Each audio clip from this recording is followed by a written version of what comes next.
Hey everyone, and welcome back to a new review video. As you might have heard in my recent videos, I just got a new microphone, the Trust GXT 252 Emita studio microphone. Today I'll be doing two sound tests, one for acoustics and one for voiceovers. I'll tell you what I think about this mic, and I'll give you some tips on how to get the best possible audio quality. By the way, I'll be using this microphone during the whole video. The microphone comes in a durable aluminum case, which is covered with foam to protect the microphone while it's being moved around. The case is fairly small, so you'll be able to carry this microphone around very easily. Inside of the case you'll find a pop filter, a shock mount, the microphone itself, the stand, this little thing which I have no idea what its use is, a USB cable, and underneath that you'll find the base of the stand and another pop filter, but this one is a double screen pop filter. To set up the microphone, you have to first assemble the stand. After that, you can screw on this thing. I don't know why, but I searched for pictures of the microphone and all of them had this thing over here. After that, screw on the shock mount, and when that's done, you can clamp the microphone inside of it, like this. I highly suggest you use the included double screen pop filter, as it eliminates the annoying pee you can hear when you're not using it. The regular pop filter is better if you use the microphone outside, because you can be more mobile with it. When inside though, the dual-sided one works better.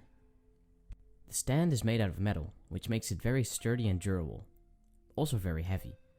The stand has a little foam edge to protect your desk from scratches and to prevent the microphone from moving around.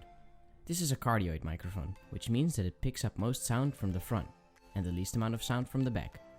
This symbol indicates the front side of the microphone, and this logo represents the back side of the microphone. Make sure you talk to the correct side, because the back side makes the audio a lot softer and harder to hear. If you want to know all the specs of this microphone, there will be a link in the description below.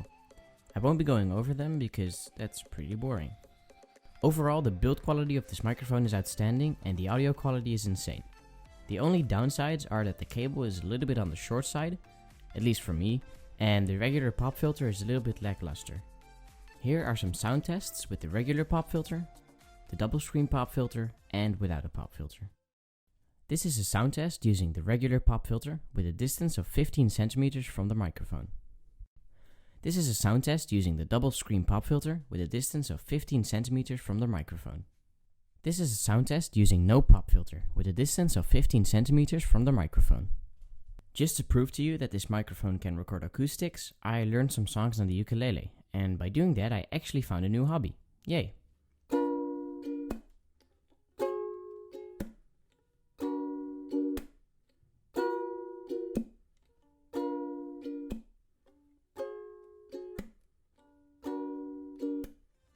Do you know which song I tried to play there? Let me know in the comments.